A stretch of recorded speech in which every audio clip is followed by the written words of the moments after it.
राज्यसभा में बाबा साहब भीमराव अंबेडकर को लेकर अमित शाह ने जो बयान दिया था, उससे पूरे देश में राजनीति का माहौल गर्मा गया है।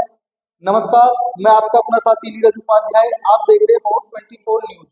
दोस्तों, आपको जानकारी दे दे, राज्यसभा में डॉक्टर भीमराव अंबेडकर को लेकर अमित शाह ने एक बयान दिया था, जिसमें उन्होंने कहा था कि अंबेडकर का जितना नाम देश में लिया जाता है, अगर उतना नाम भगवान का ले लिया जाए तो 7 जन्मों तक स्वर्ग मिल जाए।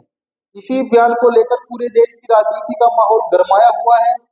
कल एक प्रेस वार्ता के दौरान सांसद चंद्रशेखर आजाद ने भी भारतीय जनता पार्टी पर निशाना साधा, महिलाओं का गुस्सा भी फूट पड़ा और अमित शाह के इस्तीफे की मांग की। चलिए आपको संपूर्ण वीडियो दिखाते हैं, देखिए हमारे विशेष संवाददाता अमित शर्मा की एक खास रिपोर्ट है। तो किसी भी चीज को कहीं पर भी जाने के लिए उसका एक प्रॉपर एड्रेस होता है। स्वर्ग का कोई एड्रेस है, प्रॉपर चीजें हैं वहाँ पर जाने के लिए। अमित शाह तो हमसे मिलेगा, कि यहीं पर मिलेगा। अमित शाह इतना बड़ा नहीं है कि हम उससे जाके मिले, वो आएगा तभी तो उसने सारी इन चीजों को लगा दिया, रेस्ट्रिक्शन लगा दिया, वो खुद डरा पड़ा है। अरे वो संसद में बोलता है, वहाँ पे चुपचाप से मूर्ति हटाता है। हिम्मत है तो बाहर आना, चौड़े में आ, तब तुझे बताते हैं कि अम्बेडकर वादी क्या है। तू चुपचाप करे जा वहाँ पर। नहीं, धमकी क्या है इसमें? धमकी है, वो कुछ भी बोले जाए, वो कुछ भी करे जाए, उसकी छूट है। हम पब्लिक बनाया किसने? अमित शाह को, मोदी को बनाया किसने? हम लोग लाए, हम लोग लाए। वोट किससे? वोट हम लोगों से, हमारी एक वोट से। वोट का अधिकार किसने दिया? संविधान किसने लिखा? बाबा साहब ने। तो वो भूल रहे हैं क्या? भूल रहे हैं? नहीं, हम बोलते हैं आपके पूर्वजों को, किसी को बोलते हैं आप राम के अनुयायी हैं, आप राम को मानने वाले हैं, हम बाबा साहब को मानने वाले हैं, तो आप क्यों मतभेद इसको कर रहे हैं? प्रतिमा हटा दिया, प्रतिमा तो वो उसने कमरे में जाके हटाई ना, वहाँ पर हटाई ना, चुपचाप ऐलान करके हटाई। कोई भी चीज हटाने से पहले अगर आप संविधान में लिखा गया है, कोई भी परमिशन, अभी परमिशन के लिए हम गए, उन्होंने कहा 10 दिन का इमरजेंसी लगी। इमरजेंसी के लिए आप एम्बुलेंस लाते हैं, रेड लाइट पास क्रॉस करते हैं ना, कोई पेनल्टी डालते हैं? नहीं डालते। अरे पहले पढ़ लिख लो, स्कूलों में चले जाओ, मंदिरों की जगह स्कूलों में चले जाओ तो कुछ दिमाग आ जाएगा। आपको बोलने से पहले कुछ परेशानी नहीं होगी, फिर माफी मांगेंगे, इस्तीफा भी देंगे। और नहीं तो 2 अप्रैल याद नहीं है उनको क्या? वही चीज दोबारा आ जाएगी, 2 अप्रैल से ज्यादा आएगी कि है ना। इतना नाम अगर भगवान का लेते तो स्वर्ग की यात्रा हो जाती, या स्वर्ग का आप जीवन जी लेते। तो मुझे ये बताइए कि ये जो दलित, पिछड़े, शोषित और महिलाएं, जो उनका जीवन जो नरकीय था, जब बाबा साहब के संविधान ने उन्होंने कानून के द्वारा जो जीवन दिया, जो आज हम यहाँ खड़े हैं, तो कहीं ना कहीं ये संविधान की देन है ना। तो हमें तो जो सम्मानीय जीवन स्वाभिमान के साथ मिल रहा है, वो कहीं ना कहीं बाबा साहब की देन है ना। तो हमारी तो यही स्वर्ग है। तो फिर किस आधार पर ये कह रहे हैं कि भगवान का नाम, मतलब बाबा साहब का नाम लेने से थोड़ी ना तुम्हें वो मिलेगा स्वर्ग, मतलब इस तरीके के कहना चाह रहे हैं वो। तो उसी का प्रदर्शन करने के लिए हम लोग यहाँ आए, उनको ये दिखाना चाह रहे हैं कि आपके दिमाग में नहीं, लोग काफी लोग आए थे, लेकिन उन्होंने क्या है, अब जब इनके हाथ में पुलिस प्रशासन है तो ये तो कुछ भी कर सकते हैं ना। इसी चीज का तो होना है ना कि लोकतांत्रिक व्यवस्था के अंदर लोगों को प्रदर्शन नहीं करने दिया जा रहा है। ये वो दिखावा, वो हाथी के दांत दिखाने के कुछ और खाने कुछ होते हैं ना। तो यही प्रवृत्ति है इनकी, दिमाग के अंदर इनका यही चल रहा है। ये सिर्फ है ना, काउंटडाउन शुरू हो गया है सर, काउंटडाउन उनका शुरू हो गया है, इसलिए 26 नवंबर को उन्होंने 26 नवंबर का बनाकर तो उन्होंने ये दिखा दिया कि हम भी बाबा साहब को मानने वाले हैं। देखिए, अगर आप पढ़े लिखे हैं तो मुझे आप एक बात बताइए, अगर सभी पार्टियों ने लगभग प्रदर्शन कर लिया है, अब तक तो माफ़ी मांगी नहीं, तो मैं भी इस बात को समझता था। मैंने तय किया अपनी पार्टी संगठन के लोगों के साथ बैठ के कि इस बार इसका परमानेंट सोल्यूशन ढूंढना है। जिस सत्ता के नशे में भारतीय जनता पार्टी के लोग इस देश के संविधान को और महापुरुषों को अपमानित करने का काम कर रहे हैं, वो सभी महापुरुष जिन्होंने इस संविधान के निर्माण में योगदान दिया, और उनमें जो हमारे गुरु भी हैं बाबा साहब अम्बेडकर, उनका अपमान करने वालों को हम इस बार बहुत मजबूत सबक सिखाने के लिए तैयारी कर रहे हैं। सर, जिस तरह से इस अपमान पर सभी विपक्षी दल जो है वो बोल रहे हैं, और बीएसपी का भी एक विरोध प्रदर्शन 24 को हुआ, भीम आर्मी अब तक खामोश क्यों है? आप अगर ध्यान से देखेंगे तो हर जिले में भीम आर्मी अपना काम कर रही है।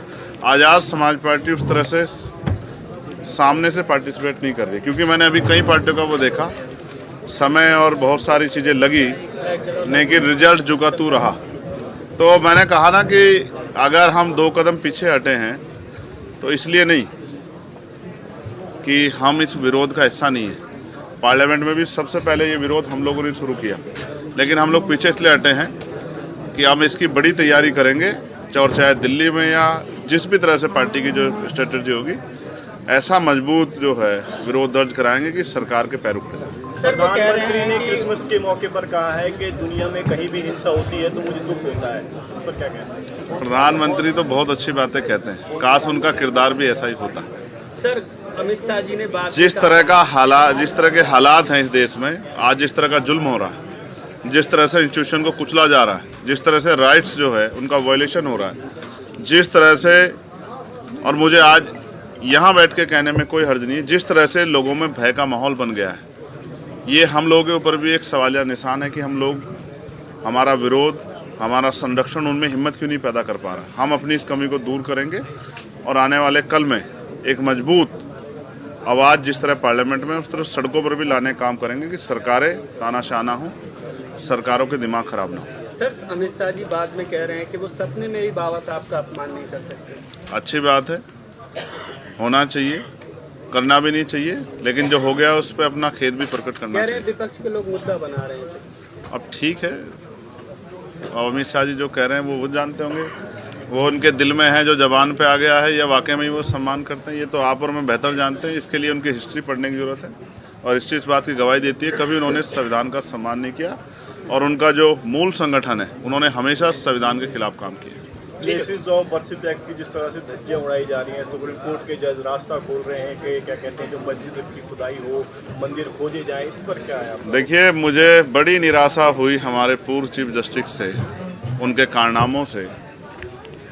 मैंने जैसे कहा, आपने प्राइम मिनिस्टर को लेकर जो सवाल मुझसे पूछा कि प्राइम मिनिस्टर ये कहते हैं मुझे दुख होता, इसी तरह से वो भी बहुत अच्छी मीडिया बाइट्स देते थे हमारे पूर्व चीफ जस्टिस, लेकिन जो बाद में उनके द्वारा किया गया और उनकी निगरानी में जो हुआ, उसका खामियाजा देश भुगत रहा। तो मैं इस पर बस इतना ही कह सकता हूँ कि पहले तो पार्लियामेंट में वर्शिप एक्ट जो है उसकी जो खामियां है उसमें अमेंडमेंट बिल लाके वो दूर करनी चाहिए। और रही बात सुप्रीम कोर्ट या बहुत सारे इंस्टीट्यूशन, ये देश के हर व्यक्ति की जिम्मेदारी बैठती है कि किसी भी धर्म के साथ अपमानजनक रवैया ना हो, इससे देश कमज़ोर होगा। और जो सियासी साजिश की जा रही है अपने निजी फायदे के लिए, जबकि उनके बड़े लीडर्स भी कह चुके हैं कि हर मस्जिद के नीचे मंदिर मत ढूंढो, लेकिन मुझे लगता है कि आज वो उनकी सोच से भी आगे निकल गए हैं। ये माहौल उन्होंने बनाया, इसका खामियाजा भी उनको भुगतना पड़ेगा। आपको लगता है जो मोहन भागवत का बयान था वो पब्लिक स्टंट था? जब ये तो वही लोग जानते होंगे कि उनका बयान स्टंट था या वो जो हालात उनके द्वारा पैदा किए गए और आज जो उनसे समझ नहीं रहे हैं, उसके बाद ये बात कह रहे हैं। मगर मैं स्पष्ट तौर पर कहना चाहता हूँ, सिर्फ ये देश बातों से नहीं चलेगा, संविधान के आधार पर चलेगा। और जो इस देश में अल्पसंख्यक समुदाय में जो हमारे मुस्लिम भाई हैं, जैन भाई हैं, सिख भाई हैं, बौद्ध भाई हैं, क्रिश्चियन भाई हैं, उनकी ज़्यादा जिम्मेदारी हम लोगों को आगे बढ़कर उठानी पड़ेगी कि उनके मन में जो भय पैदा हो रहा है वो भय ज़्यादा दिनों तक ना रहे। क्या चंद्रशेखर जी संभल के पीड़ितों से मिलने के लिए जाएंगे? मैंने कल ही इस बात को कहा, मैं बिजनौर में था, कि मैं लगातार परमिशन के लिए अप्लाई कर रहा हूं और वहां का प्रशासन डिनाई कर रहा है। लेकिन जिस दिन मैं वहां जाऊंगा तो फिर वहां जाने के लिए बहुत लंबी लंबी कतारें लगेंगी, क्योंकि अभी तो सब किसी के मुंह से संबल नहीं निकल रहा है। कल कहा अगर आप मेरा प्रेस नोट ब्रीफ सुनोगे तो आपको पता लग जाएगा कि अभी मैं नहीं जा रहा हूं तो कोई नहीं जा रहा है। जिस दिन मैं जाऊंगा और मुझे परमिशन मिलेगी फिर सब लोग जाएंगे। मैं मीडिया के साथियों के लिए भी चिंता कर रहा हूँ। मैं राजीव साहब अभी चर्चा कर रहे थे कि मीडिया पर जिस तरह की पाबंदियाँ लग रही और मीडिया अपना काम स्वतंत्र रूप से नहीं कर पा रही है, मुझे मीडिया के साथियों की भी चिंता, क्योंकि कई पत्रकार जेल गए हैं। हमारे मीडिया के साथी भी सरकार पर सवाल करते हुए थोड़ा सा घबराते हैं। लेकिन आप तो अच्छे शानदार पत्रकार हो, आपने तो बहुत सारे सवाल पूछे। तो आप ये समझो कि सरकारें जनता के लिए हैं, जनता सरकारों के चारा बनने के लिए नहीं है। सरकार के हिसाब से देश नहीं चलेगा, देश संविधान के हिसाब चलेगा। और जिनको गलतफहमी है उनके घमंड भी जनता आने वाले समय में तोड़ देगी। संभल में जो पुलिस की कार्रवाई है उसको किस तरीके से देख रहे हैं आप? मैंने कह रहे हैं कि निष्पक्ष कार्य होगा, पत्थरबाजों को बख्शा नहीं जाएगा। वो जो 80-20 की बात करते हैं वही, जिनके एजेंडे में 20% लोग हैं ही नहीं, उनसे क्या उम्मीद कर सकते हो आप? उनकी कथनी करनी में फ़र्क है, इसीलिए जनता का भरोसा उनके प्रति कम है। और वो लोकसभा में जनता ने वोट की चोट से सबक भी सिखाया है और अहंकार में